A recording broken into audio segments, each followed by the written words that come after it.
Entonces es una alegría estar con ustedes, participar de este emprendimiento que ya hace tiempo que están realizando. Y estamos en una época muy especial. Por un lado, estamos por llegar a Rosh Hashanah, estamos en pleno Elul, cuando el rey está en el campo y nos muestra su rostro sonriente. Por otro lado, estamos llegando a Rosh Hashanah, estamos en la semana de Slijot. Son días muy atareados, especialmente eh, para poder coordinar tanto la tarea espiritual como la tarea física, la tarea material. La tarea espiritual básicamente es hacer teshuvá, hacer heshbon nefesh, un balance espiritual, ver qué es lo que tenemos que hacer para terminar el año con bendición y empezar el año con bendición, y ver también cómo poder ayudar a los demás espiritualmente y también físicamente, para que todos tengan lo que necesitan para cumplir con las mitzvot que van a venir ahora en los días de Rosh Hashanah, los días de Yom Kippur, de Sukkot. Y estamos en general en lo que se llama el año de Akel. Akel, Keilah, Kohelet, significa comunidad, mancomunar a las personas, unir a las personas y incorporar a todos aquellos que van y están en otro lugar, incorporarlos a esto que es el servicio a Hashem, acercarlos a la Torah. En el año de Aquel, el rey de Israel reunía a todo el pueblo en el Beit HaMikdash, todos se acercaban, especialmente en Sukkot, y allí les leía la Torah, les enseñaba Torah.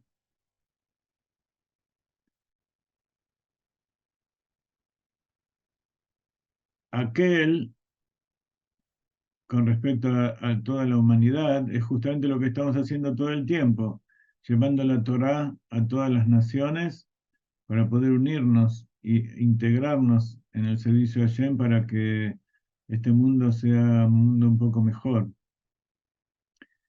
Individualmente, la tarea es unificar todos los poderes del alma, eh, y en especial las emociones. Toda la crisis que hay hoy en día está en las emociones del corazón, que como ustedes saben, de acuerdo a Kabbalah son 7, y también 7 refleja la naturaleza. Esa naturaleza se expresa tanto en el cuerpo de la persona como en todo lo que lo rodea.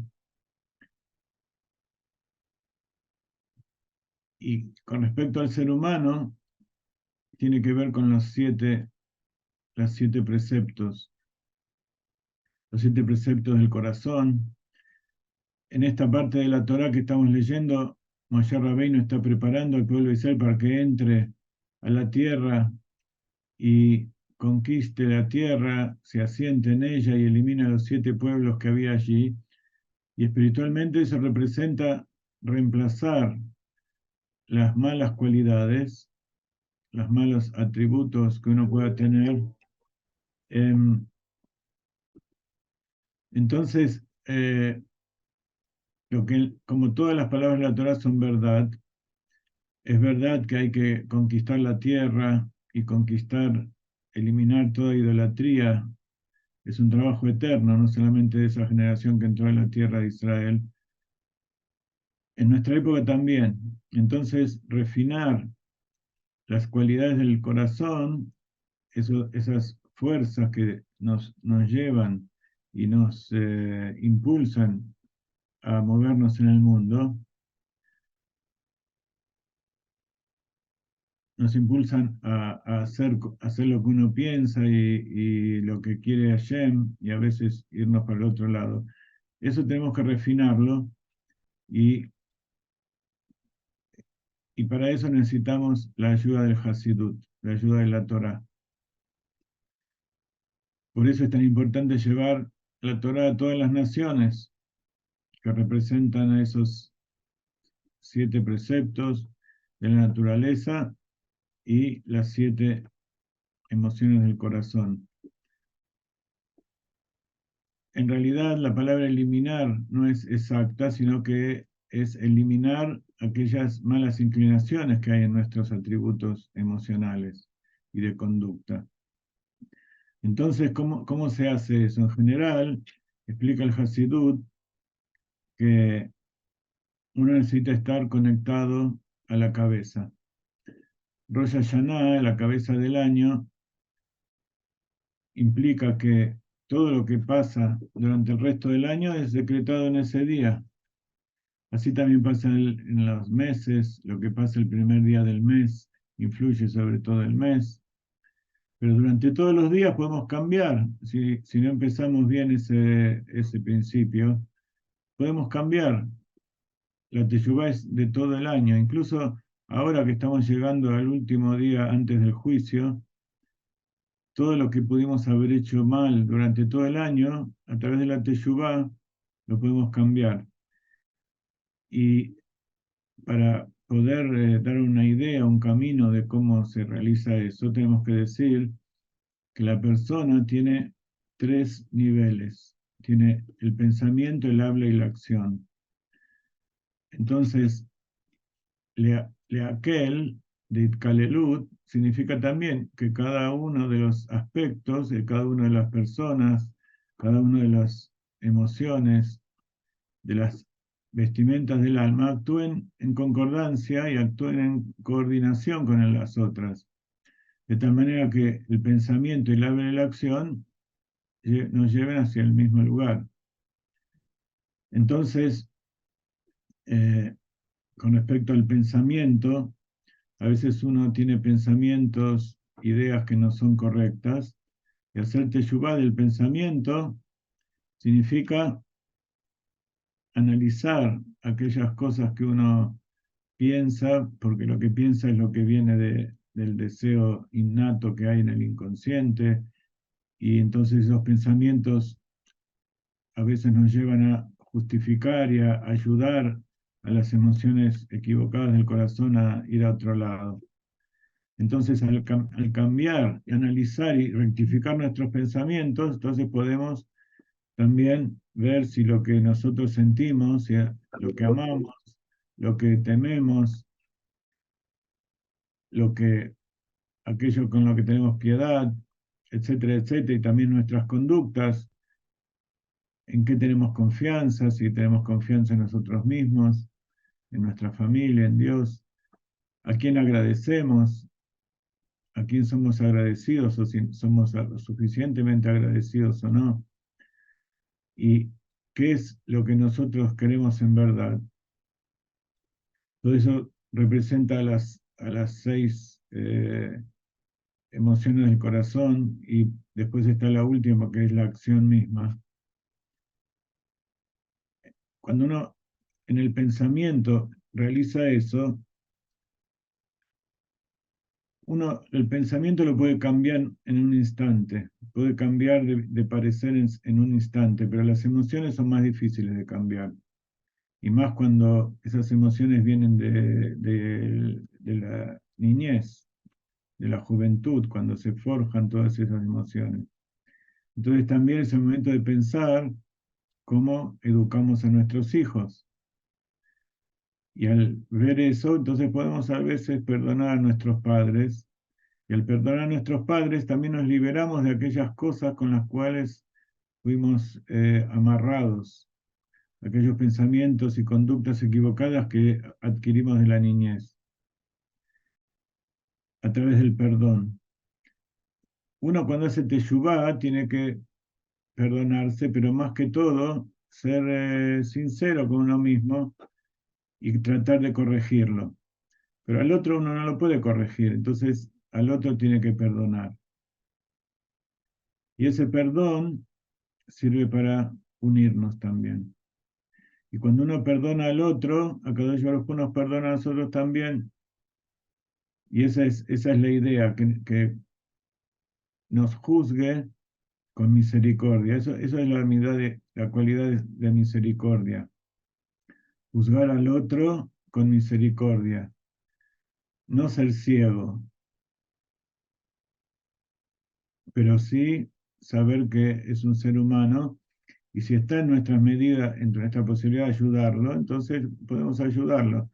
En caso de que no podamos ayudarlo, tenemos que alejarnos de eso, pero a veces podemos pedir en algún lugar,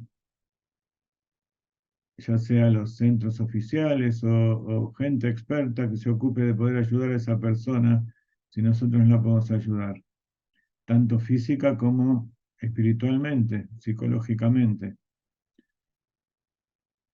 Entonces, estos pensamientos que uno tiene sirve para mejorar la comunidad, la sociedad humana. Y entonces, cuando uno analiza esos pensamientos que tiene, los puede corregir. Y corregir los pensamientos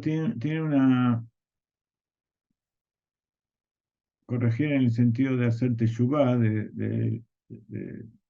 tratar de que sean buenos.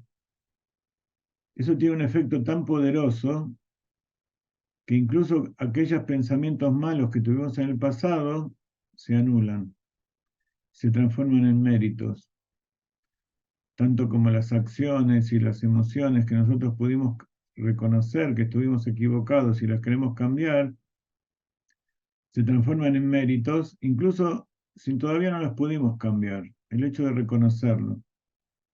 Y cuando nosotros lo reconocemos, que es la Sefirá de Hod, reconocer, agradecer, entonces Akadosh Baruj Hu nos ayuda a poder vencer a esas, a esos pueblos que hay dentro de la tierra de Israel, que en hebreo tierra es Eretz, que es la misma raíz de la palabra Ratzon, que es la voluntad, el deseo.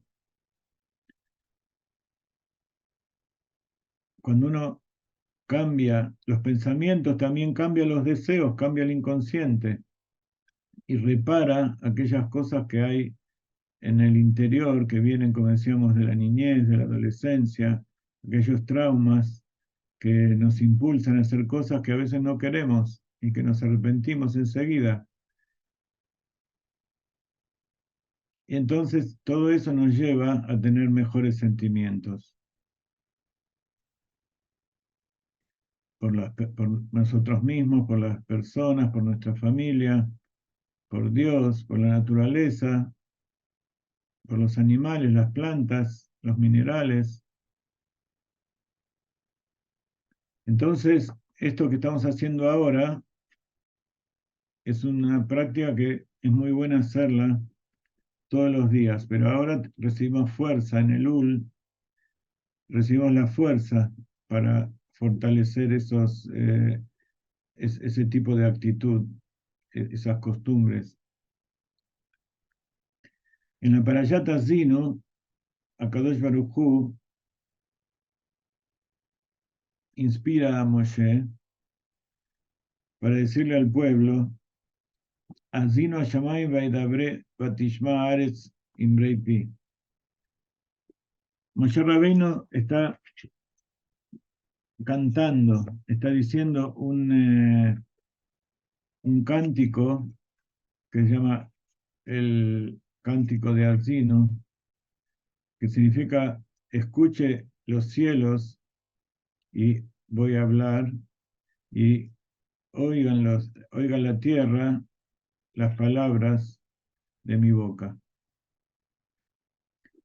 Akadosh Baruj Hu nos dio una Torá y puso como testigos al crear a los cielos y la tierra. Todo lo que existe por arriba y todo lo que existe por abajo de los seres humanos son testigos de lo que nosotros hacemos y del pacto que Dios hizo con nosotros, tanto con Adán, con Noah, con el pueblo de Israel. Hizo pactos que, como todo pacto, necesita testigos. Decíamos que Moshe Rabbeinu pone de testigos a los cielos y la tierra del pacto que renueva a Kadosh Baruj Hu en nombre de Dios con el pueblo de Israel. Dice el Rebe que cuál es el mensaje de este pacto que hace con testigos como los cielos y la tierra. Esto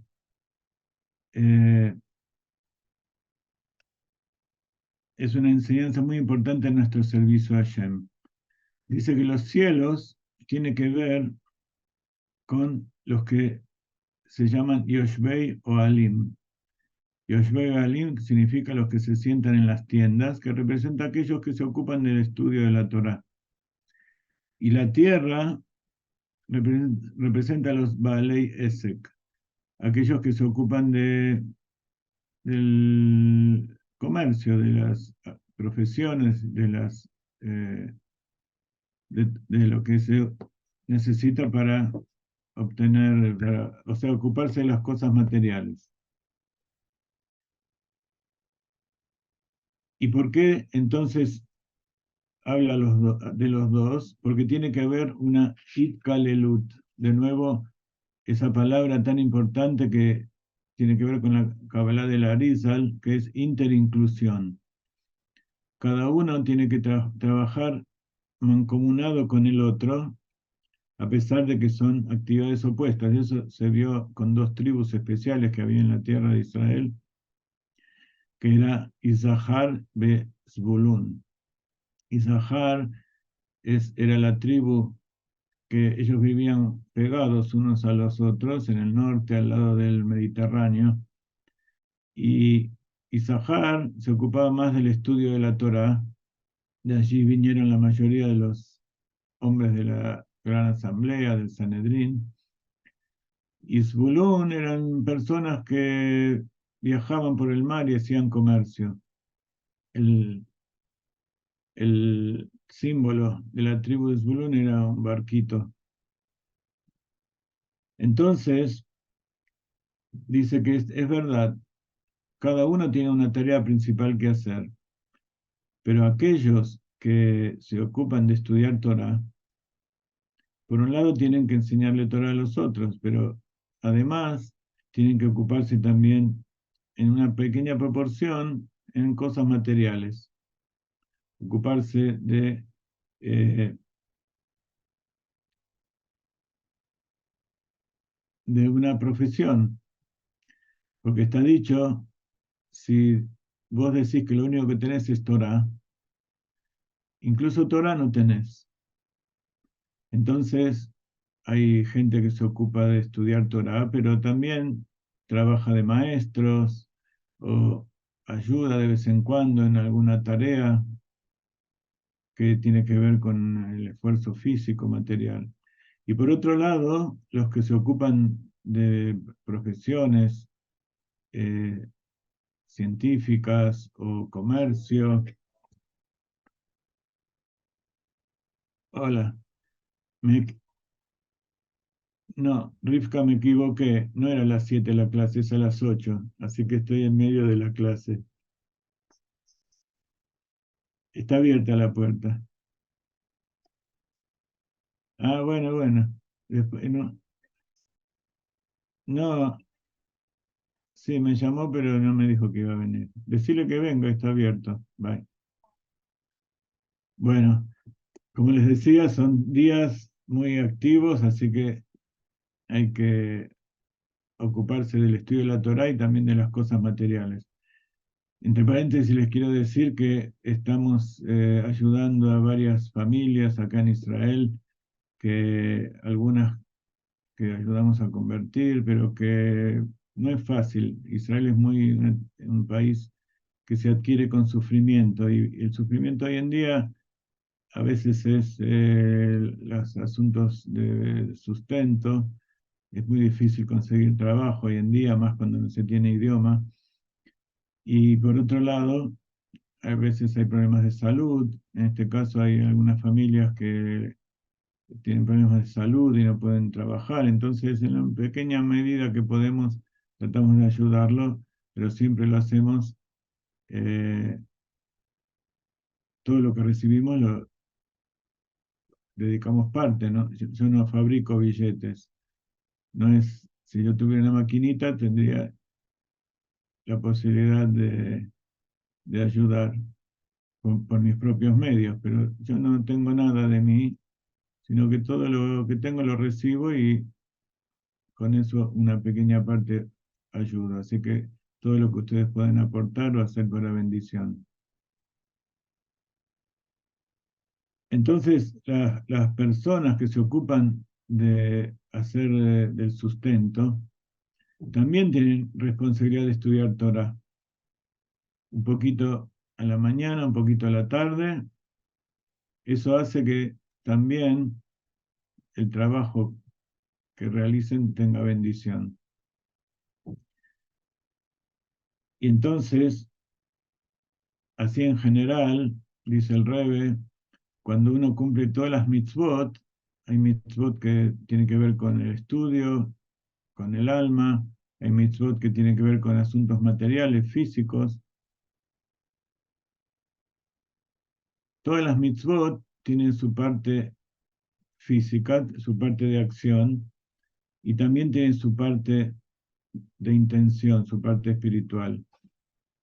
Eso significa que así como el hombre es un cuerpo con alma, así también las mitzvot, lo que uno hace, tiene que tener una intención en su interior. Eh, la idea de esta charla era entonces ubicarlos un poco dentro de la mentalidad del judío hoy en día, en qué se está ocupando, cómo hay tantas cosas, tantos asuntos que son importantes y que cada uno tiene que estar incluido dentro del otro, la perashá de la semana, con el trabajo de Slijot, el trabajo de preparar las cosas para Rosh Hashanah, el año de aquel, todo esto, cada una de las cosas en cada momento de la vida tiene que estar interincluidos. Y como siempre preparo muchos temas y tengo que seleccionar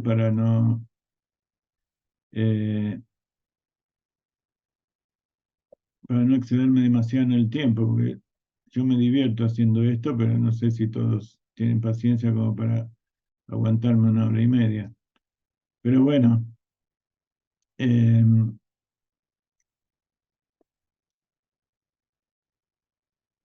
en el Pirkei Avot, que estudiamos y que nos ayuda mucho a cuidar a refinar nuestras midot, prepararnos para Rosh Hashanah, hay una Mishnah del capítulo 1 del verso de la Mishnah 6 que habla, dice Yoshua ben Perajia y Nitai el Arbelita, recibieron de ellos, de los hombres de la gran asamblea. Yoshua ben Perajia dijo, haz para ti un maestro, adquiere para ti un amigo y juzga a cada hombre por el lado del mérito. Hoy en día tenemos una crisis de liderazgo en todo el mundo.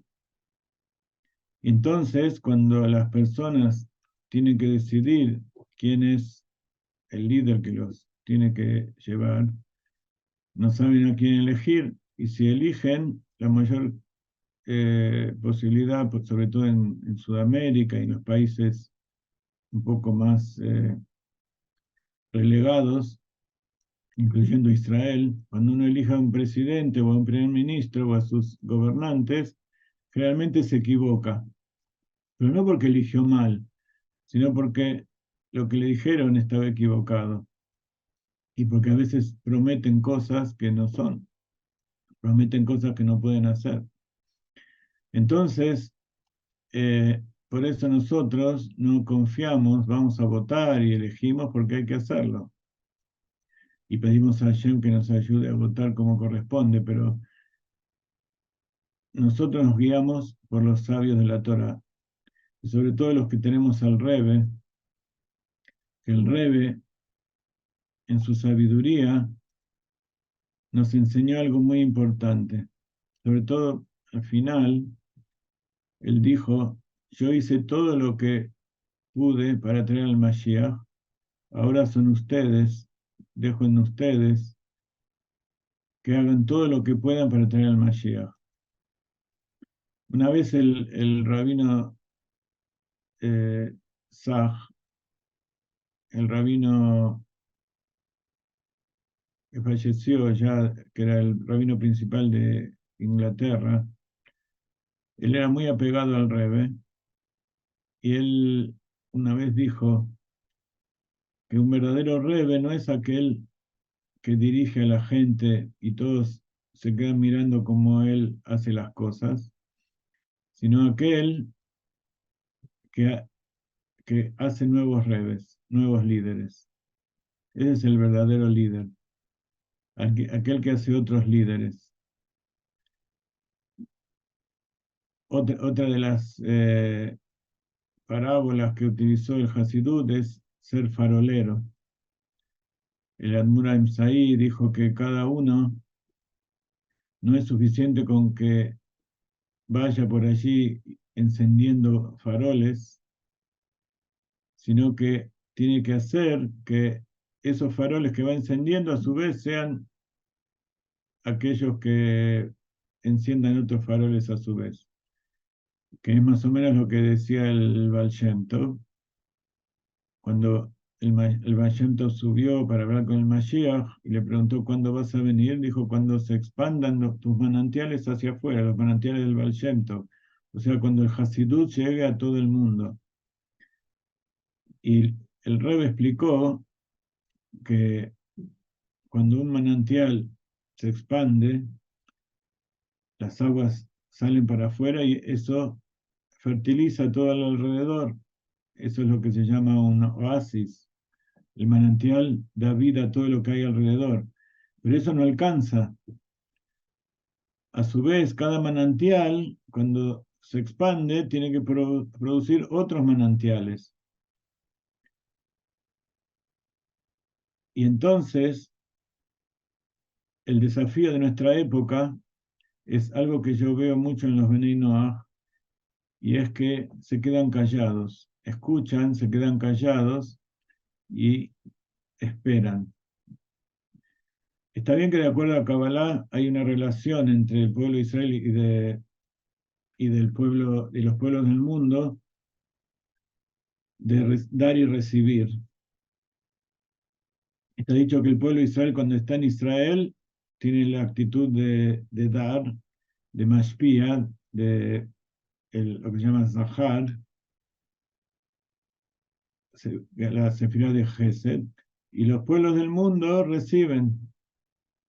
En cambio, cuando el pueblo de Israel está en el exilio, los que dominan la situación son los pueblos del mundo. Ellos reciben de los pueblos del mundo, viven en medio de sus leyes y tienen que estar sometidos a ellos. Pero hoy en día, que el Rebbe expandió los manantiales, todo eso hace que cada judío donde está sea la tierra de Israel. Y entonces tiene la posibilidad de influenciar y de dar a todos los que están a su alrededor, ya sea judíos o no judíos. Pero, como decíamos recién, la idea del Hasidut no es lo mismo que en otros Hasiduyot. En Chabad es diferente. En general, los Hasiduyot, si ustedes vieron las grandes reuniones que hay, todos están parados alrededor y el Rebbe está en el medio bailando. A lo sumo toma uno, dos o cinco de sus Hasidim más cercanos y bailan juntos. Si vieron alguna vez un casamiento hasídico, pueden ver al Rebbe que está sosteniendo una cinta y del otro lado la novia está parada allí, el Rebbe baila y da vueltas alrededor. Y esa es la influencia de dar la santidad del Rebbe que caiga como brajá y santifique a la novia y a la nueva pareja que va a surgir. En Chabad, si ustedes vieron, una vez 770 o la Sitbaduyot o todas las actividades que hacemos, está el Rebbe allí. Incluso hace poco estuvimos con el Rav Ginsburg en Kfar Chabad para la primera noche de Slichot y para Hayelul. Están todos alrededor escuchando cuando el Rab habla, pero en determinado momento cuando canta, todos salimos a cantar. El Rebe dice, ahora bailen ustedes. No es el Rebe el que baile, nosotros miramos, sino que él nos da fuerza para que nosotros vayamos y bailemos. Y que cada uno a su vez salga y eso que recibió lo transmita. Y ese que lo recibió que a su vez lo transmita a otro. Como dice el Rebe, que si uno estudió Aleph, recién estuve traduciendo una carta del Rab, de alguien que le preguntó algo parecido a eso. Bueno, no me voy a poner a buscar. Pero el tema es que, llevándolo a nuestra relación entre judíos y Benei Noach, llegó el momento que los Benei Noach salgan y tomen el liderazgo del lugar donde se encuentran, como hace en este caso Shimón y otros tantos que formaron sus comunidades y tratan de llevar todas estas cosas en la mayor cantidad de gente posible, cada uno de acuerdo con sus intenciones. Incluso al Rebbe y al Rav Ginsburg todo el tiempo le están preguntando.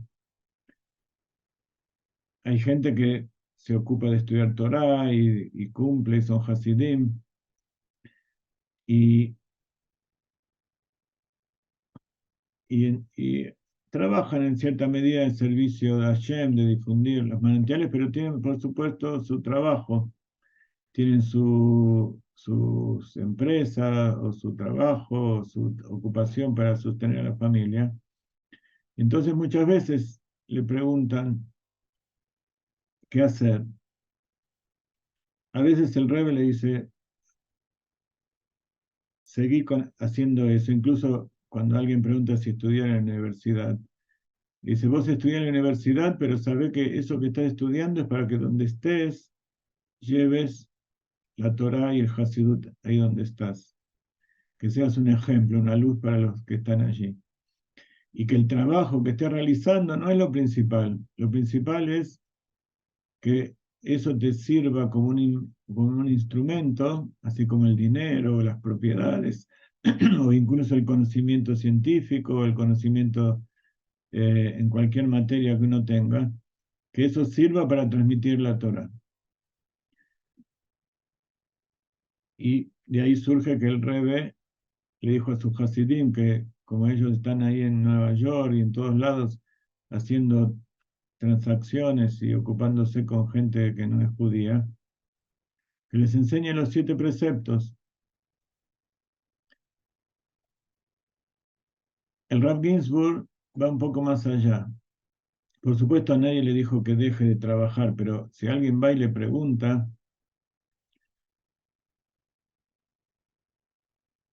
él siempre dice, como me dijo a mí hace 25 años, yo estaba trabajando en el laboratorio y le dije que me conecté con él y vi todo lo que él hacía y soñaba con trabajar con él. Pero no le dije que en realidad lo que ganaba allí no me alcanzaba. Y generalmente, ¿qué le dicen a una persona cuando no le alcanza? Esforzate más, toma otro trabajo, agarra algo en paralelo. Me dijo, no, deja todo, vení conmigo y acá vas a ganar más. Al principio no pasó eso, pero yo sabía que para los tzadikim no hay tiempo, pero sabía que depende en parte de mí, pero sobre todo del plan de Akadosh Baruj Hu. El asunto es que después aprendí que incluso cuando uno dice que va a ganar más, no es porque va a tener una cuenta bancaria más grande, al contrario, va a tener más posibilidades de ayudar a otros. Y a veces, a pesar de que los ingresos son más grandes, la cuenta bancaria tiene menos de lo que había antes.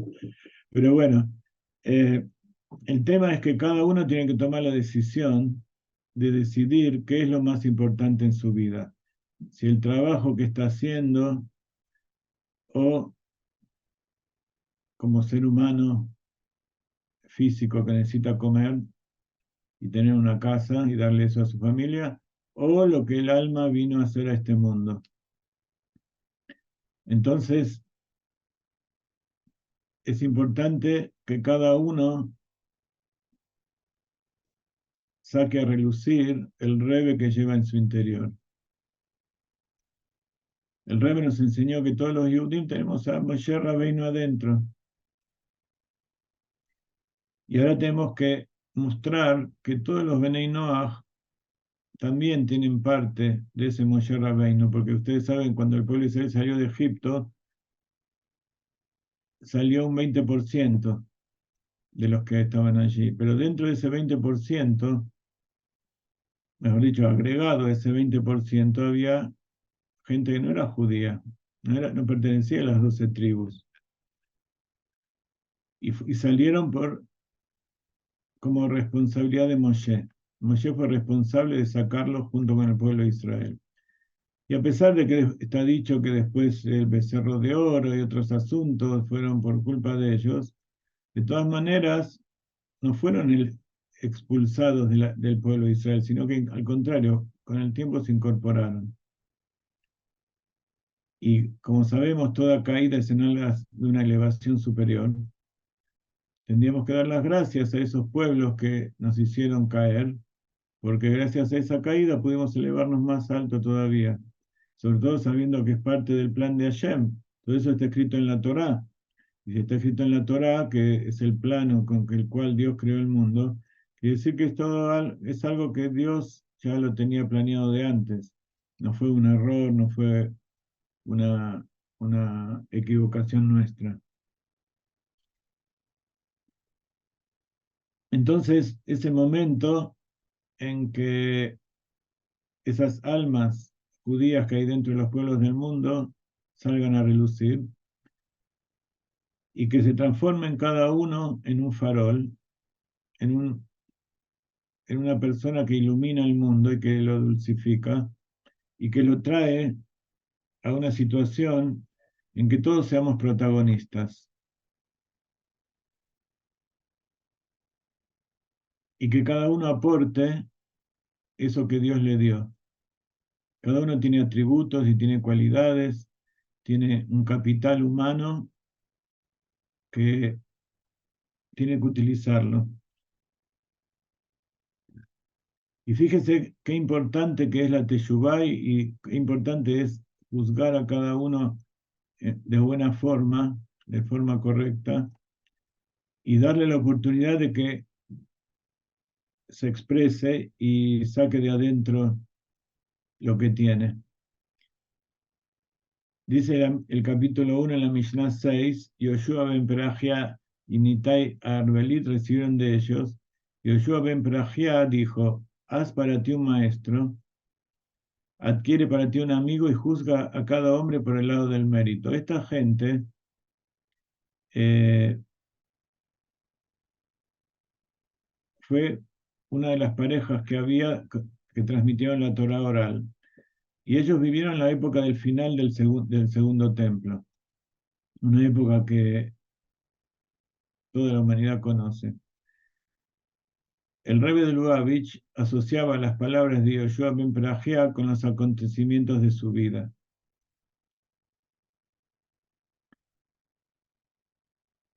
El Talmud dice, la izquierda siempre debe rechazar y la derecha debe acercar. No como Yoshua ben Perajia, quien empujó a Yeshu el Notzri con sus dos manos. Yoshua ben Perajia era el maestro de Yeshu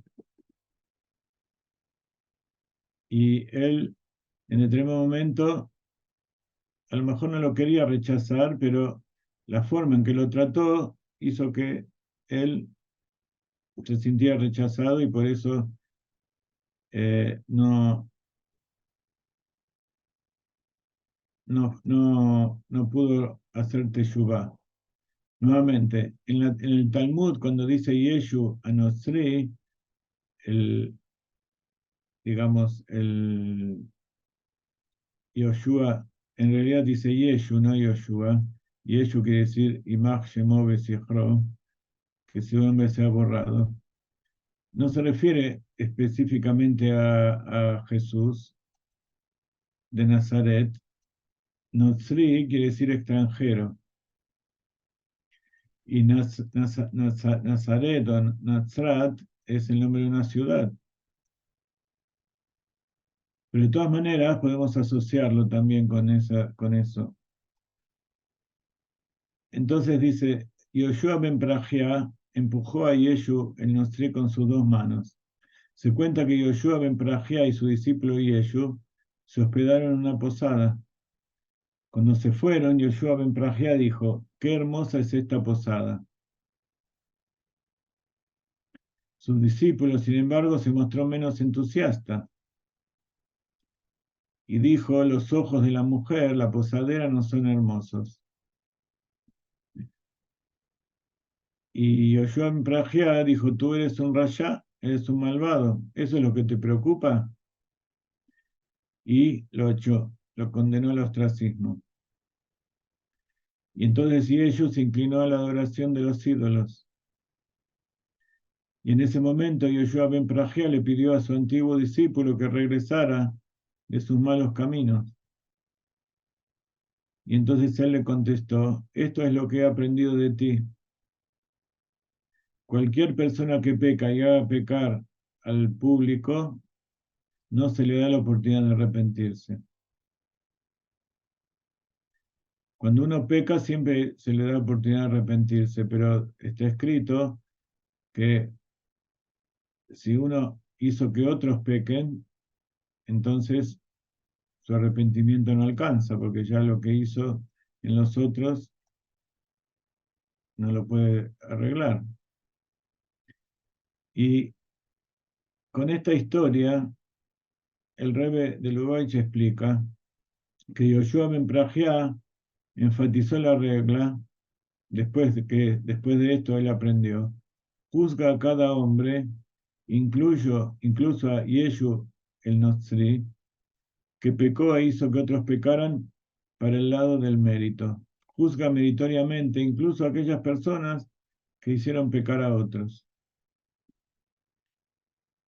Los comentaristas dicen que juzgar a todo hombre meritoriamente no se refiere a una persona completamente malvada que debe ser juzgada y declarada culpable. Pero esto se refiere a lo que es la justicia terrenal, a la corte rabínica que sigue las leyes de la Torá. Si una persona hizo de tal manera, merece la pena de muerte, merece ser juzgado y castigado por eso. Pero cuando nos referimos al cielo y estamos pensando cómo son las cosas en el Shamaim, uno debe juzgar favorablemente incluso a las personas muy malvadas. Y si lo logramos, realmente podemos transformarlo y se va a arrepentir. Entonces, eso significa que, de acuerdo con la ley, si una persona hizo algo, tiene que pagarlo. Pero eso no significa que no tratemos de que haga teshuvá, porque si no, estamos haciendo dos pecados. Estamos haciendo que esa persona haya hecho ese pecado y encima que no se arrepienta de lo que hizo. Tenemos que ayudarlo a arrepentirse. Yo juzgué muchas veces a gente de esta manera, que de acuerdo con la halajá, de acuerdo con la ley, hicieron algo malo y debían ser rechazados, pero en realidad había que darle la oportunidad de arrepentirse. Entonces pregunta el Rav Ginsburg, ¿cómo pudo haberse arrepentido Yeshu? Después de todo el pecado hizo que pecara toda la comunidad. El Tanya explica que todos pueden arrepentirse, porque está dicho, Kikarobe ileja davar meod befijo vibajala soto, porque esta cosa, que es la Torá y que es apegarse a Dios, está muy cerca de ti, en tu boca y en tu corazón para hacerlo. Ese es un verso que le dijo Moshe Rabbeinu al pueblo de Israel, que está en Deuteronomio 30:14, son parte de la instrucción que le dio Moshe al pueblo israelí antes de entrar. No pienses que esto que esto que ustedes tienen que hacer y esta Torah que tienen que cumplir es algo que está en el cielo o que está tan lejos en la tierra que ustedes no pueden llegar.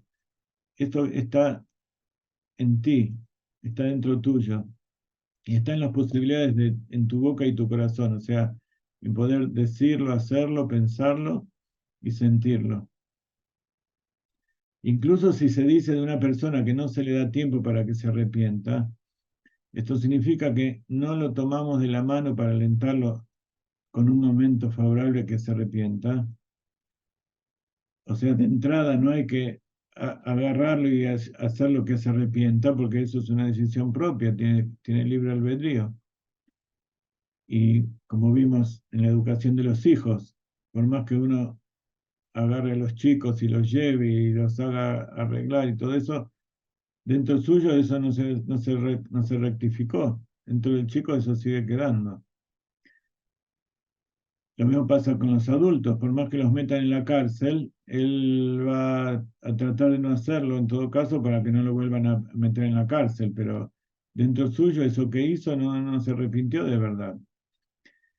Incluso, eh, entonces, por un lado no hay que agarrar de la mano a la persona y obligarla a arrepentirse, pero si la persona persevera y se arrepiente, no hay quien pueda oponerse al arrepentimiento, a la teshuvá.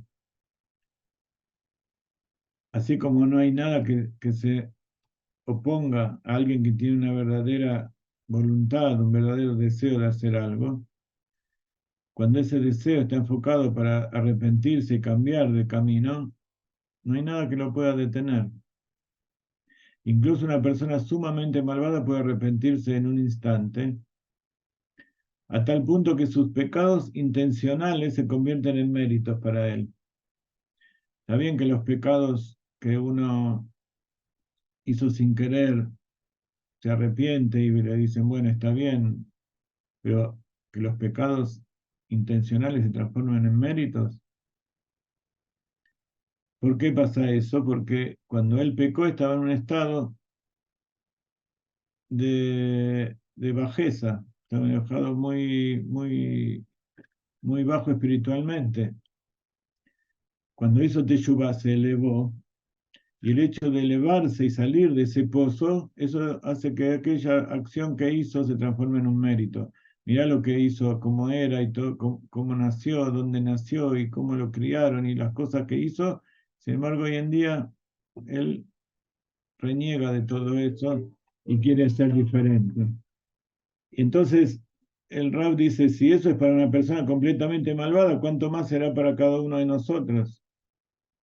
Que no somos completamente malvados y apenas hacemos algo malo ya nos arrepentimos. Entonces, arrepentirse tiene dos etapas. Por un lado, decidir no hacerlo más, pero sobre todo,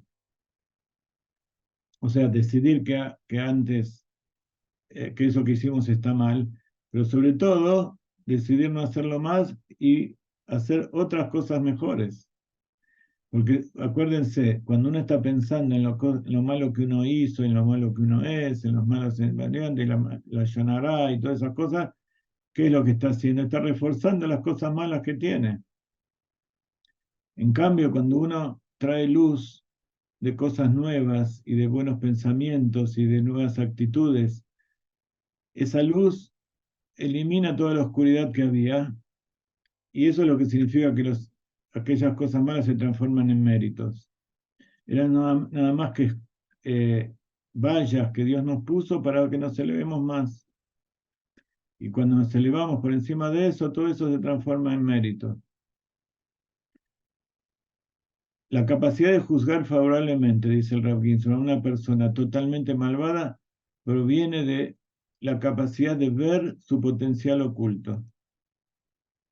Y este es el papel de nuestra generación, la generación del Mashiach. Está escrito que en el futuro la ley se determinará de acuerdo con la opinión de la casa de Shammai. quienes emitían sus juicios de acuerdo con el potencial, a diferencia de Hillel, que emitían sus juicios de acuerdo con la situación real. Yo en este momento tengo cierta capacidad, y en base a esa capacidad soy juzgado, tanto para bien como para mal. Las cosas que yo puedo hacer, las trato de hacer de acuerdo con la capacidad que yo siento que tengo. Pero en realidad, el potencial que yo tengo adentro mío es infinito. Entonces, por eso el Rebbe Maharaj dijo que cuando todo el mundo ve un obstáculo, ve una montaña, trata de rodearla para pasar al otro lado, buscar el camino más simple. El Rebbe dice, no, lejatjila river, hay que ir, saltar la montaña. No tenemos que esperar y buscar la forma más simple, sino que tenemos que buscar la lógica para saltar los obstáculos ya mismo, decidir y hacerlo, porque el potencial que tenemos nosotros es infinito. Por eso la casa de Shammai era más estricta, porque juzgaba de acuerdo con las leyes que se van a cumplir en la época del Mashiach, donde allí todo el potencial va a estar revelado.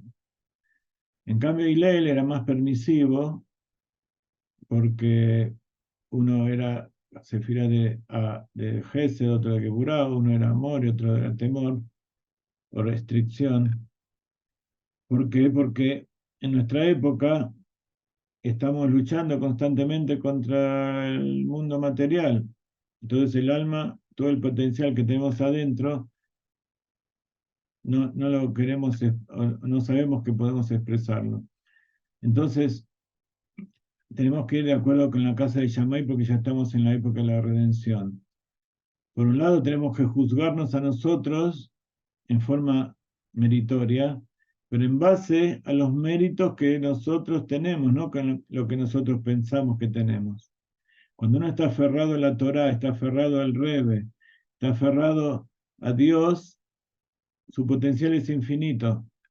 Entonces, cuando uno toma decisiones, tiene que tomar decisiones más allá de lo que aparentemente podían dar sus fuerzas físicas. Eso sucede con los atletas. Los atletas llega un momento cuando los entrenan para que en un momento corran. Cuando uno utiliza los músculos, utiliza el oxígeno y la glucosa para, para que esos músculos funcionen. Pero hay dos sistemas de funcionamiento. Uno es con oxígeno y otro es sin oxígeno. De las dos formas se puede conseguir energía. Uno es anaeróbico y otro es aeróbico. Cuando la persona corre, corre y corre, por más que respire, ese oxígeno no llega a todos los lugares. Y más cuando estuvo una hora corriendo. Entonces la glucosa se acabó y el oxígeno ya no alcanza para dar energía a esos músculos. Sin embargo, la persona sigue corriendo. ¿Por qué? Porque se activa otro mecanismo que es la producción de cetonas. Cetonas son el producto del metabolismo de las grasas. Entonces el cuerpo empieza a tomar fuentes de energía de otros lugares que no son la glucosa. Y entonces esas cetonas tienen más energía que la glucosa misma. Incluso está dicho que el cerebro funciona mejor con las cetonas que con la glucosa. Y ese es el momento, cuando nosotros queremos explicarlo en forma científica, en que uno deja de actuar en forma de la casa de Hillel, de acuerdo con sus posibilidades normales, y empieza a obtener recursos ocultos que tiene y que lo hacen pasar por encima de todas las barreras. Eso es lo que dice en Hasidut Lejatjila River. De un principio tenés que pasar por arriba. Ese es un poco el secreto del ayuno intermitente. Incluso yo hice hace un tiempo, estuve con un médico naturista que nos enseñaba a hacer ayunos de una semana, de 2 semanas, incluso más, a causa de que mi esposa casi se desmaya cuando le dije eso, no lo hice, pero eh, yo estudié todo ese asunto y vi otras personas. Cuando una persona está en ayunas, después más de 3 días, se terminan todas las fuentes de glucosa y empieza a utilizar el organismo la grasa.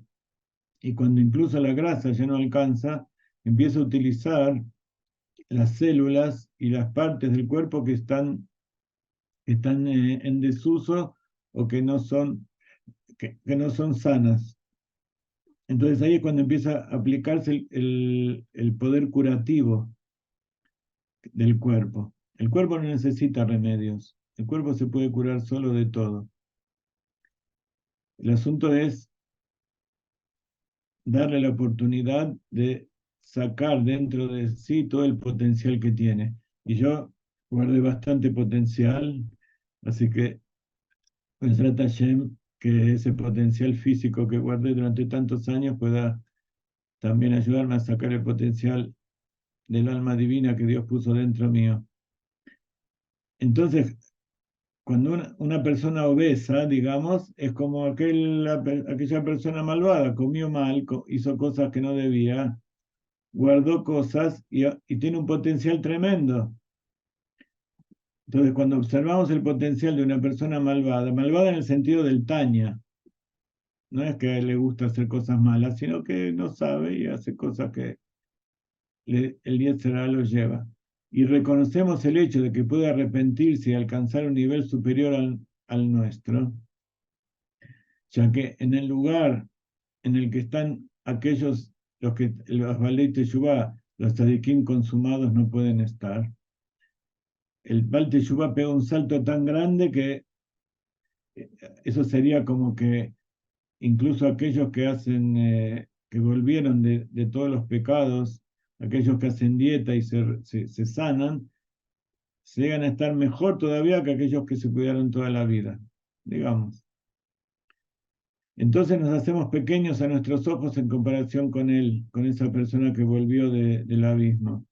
Esto es una segulá es como un amplificador espiritual para el tributo de, de Shiflut, que es el autodesinterés y la modestia. Esto que estamos diciendo fue parte de una clase que dio el rabino Ginsburg en memoria de un gran Baal Teshuvá que se llama Rabí Uri Zohar. Uri Zohar era un cantante de la época de hace 60, 50, 60, 70 años, cuando era la generación de, de las películas primeras de Israel, todos bohemios y que te metían en cosas. En determinado momento, él hizo Teshuvá, estando en la cúspide, era el más famoso de todos los artistas de aquella época, estaba en todas las películas, en la televisión, en todos lados. Era el ídolo de esa época. De repente salió de todo eso y le dijo a la esposa que se iba a alejar y que iba a estudiar Torah, se iba a dedicar a la Torah. Y la esposa también tuvo el mérito de seguirlo. Ella también estaba en todo eso, se imaginan.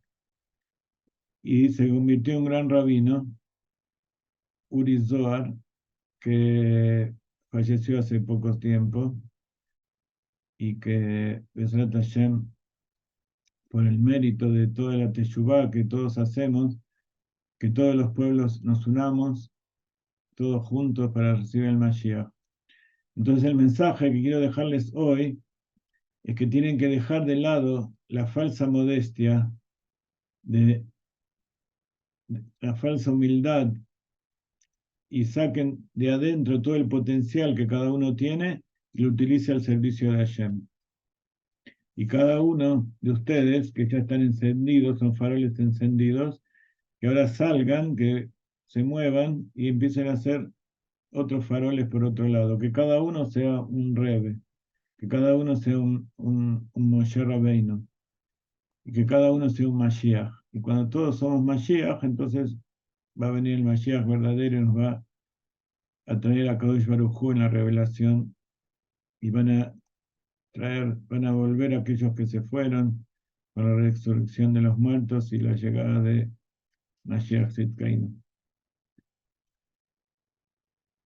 Bueno, como siempre, yo tenía la idea de hablarles acerca de Kabbalah y economía, porque es algo muy importante que tiene que ver con lo que hablamos, por supuesto.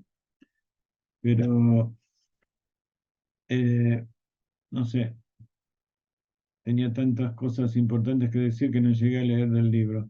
Pero les quiero decir tres cosas que también esto los va a ayudar para su elección, tanto en la vida privada como comunitaria, para elegir los emprendimientos,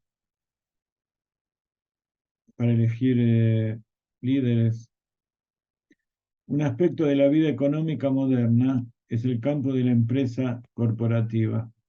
Una empresa que tiene muchos empleados y se dedica a muchas cosas, sugiriendo una fórmula particular para el éxito que proviene del pensamiento jasídico, como así también basado en declaraciones de la Biblia.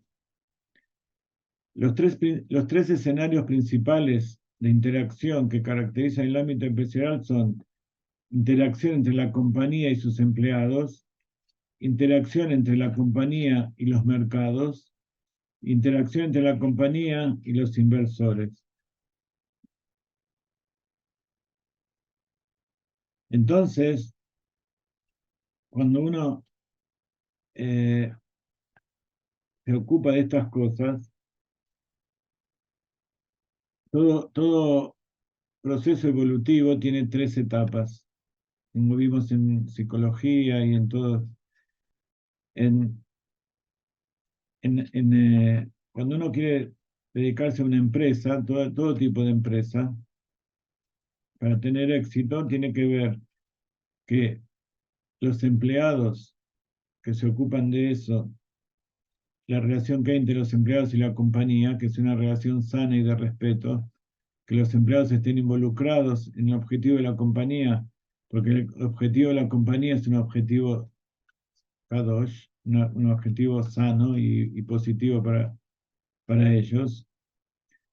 La interacción entre la compañía y los mercados, o sea, lo que él está proponiendo, lo que la empresa produce, sea algo que se necesite, pero sobre todo que haga bien a los mercados que lo obtienen. Y también que los inversores estén compenetrados con el objetivo de la compañía.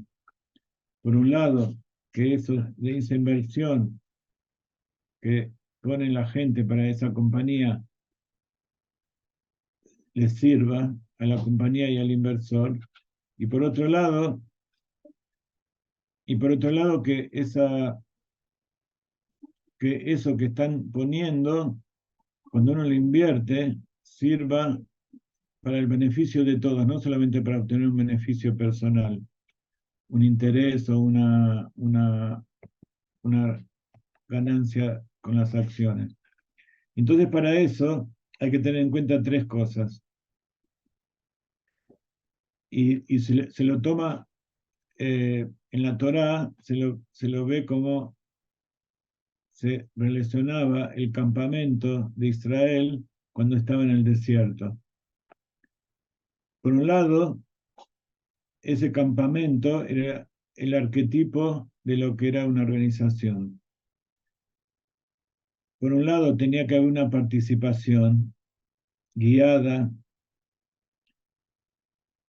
Entonces, tiene que haber una participación entre todos y una estructura grupal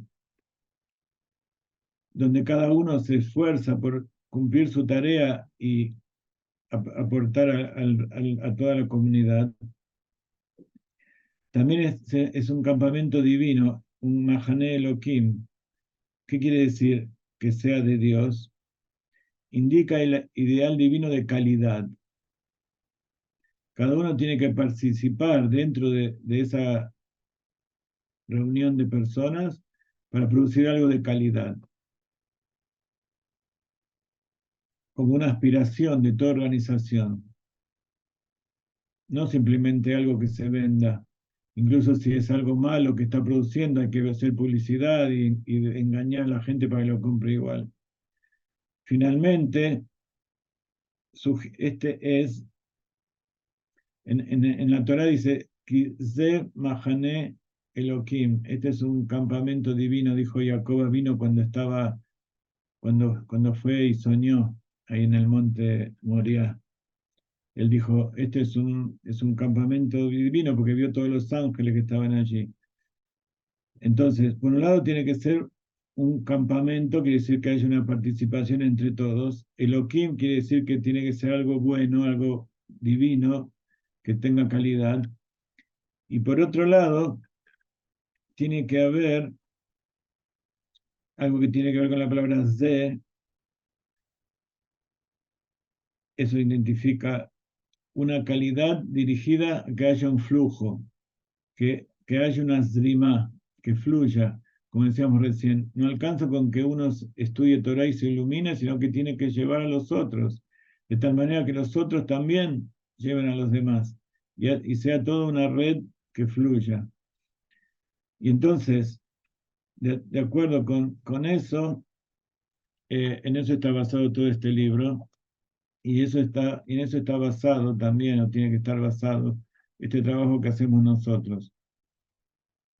No alcanza solamente con que recibamos algo, sino que tenemos que sentirnos parte de eso, y cada uno ir y dar propuestas, poner materialmente, poner espiritualmente, poner ideas, y que todo eso esté concentrado para que el objetivo de la comunidad tenga éxito. Bueno, ahora sí, me despido por ahora. Gracias por darme la oportunidad de meditar, de aprender más, y que a cada Baruj les dé un año bueno y dulce, que sean inscritos y sellados en el árbol de la vida, en el libro de la vida, para que todo lo que, para que vivan un año más y que tengan bendición en todos sus proyectos y emprendimientos.